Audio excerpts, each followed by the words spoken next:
السلام علیکم ورحمۃ اللہ وبرکاتہ۔ محترم سامعین و ناظرین و ناظرات، آج ہم جس موضوع کی طرف جا رہے ہیں وہ موضوع ہے بچوں کا روزہ۔ بچوں کے لیے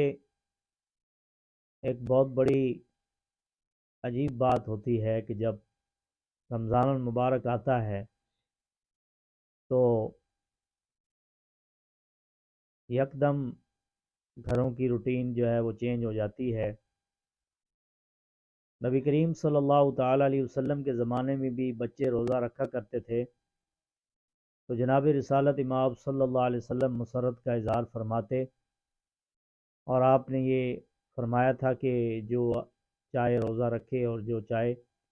ترک کر دے۔ ہم روزے کے پابند ہیں اس لیے کہ ہمیں ہمارے والدین نے بچپن میں روزے کی فضیلت بتائی۔ تو آج کے جو بچے ہیں ان کو عبادت کی طرف کیسے لگایا جائے، ان کو نماز کی طرف کیسے لگایا جائے، بچوں کو روزے کے متعلق بتایا جائے۔ اگر یہ بچپن میں ہی ان کو عادت ہو جائے روزہ رکھنے کی، صبح سحری پر اٹھنے کی اور افطار میں شامل ہونے کی، اور ان کو معلوم ہو جائے کہ روزہ کیسے رکھا جاتا ہے،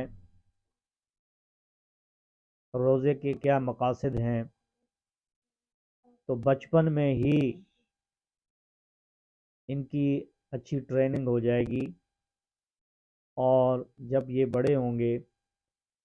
تو آلریڈی یہ روزہ رکھیں گے اور ان کو پہلے سے عادت ہوئی ہوگی۔ اگر بچپن میں ہی ہم ان پہ توجہ نہیں دیں گے تو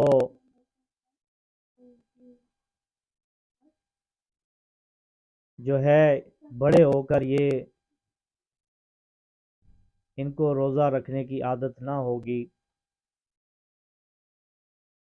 تو والدین کو یہ بات دیکھنی چاہیے کہ وہ بچپن سے ہی اپنے بچوں کو رمضان المبارک میں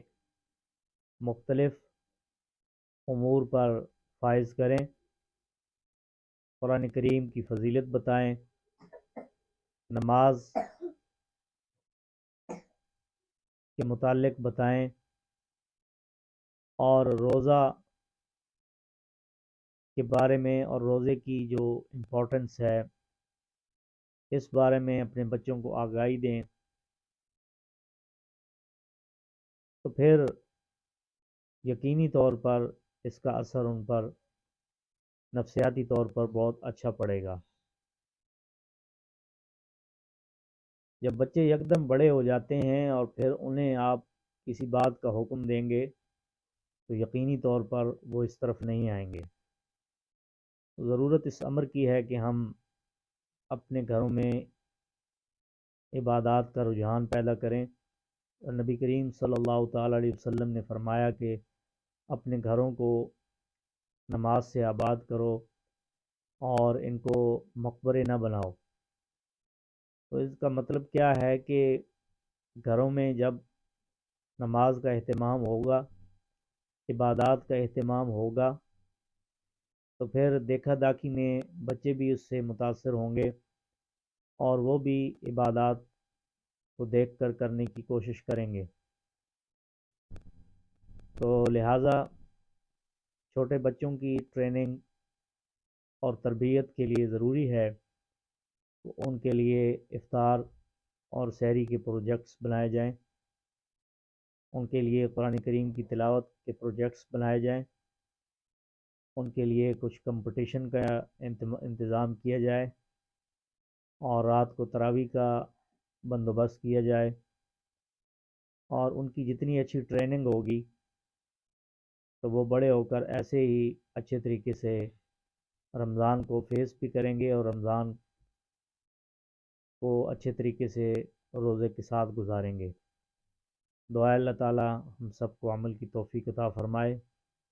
بہت شکریہ، السلام علیکم۔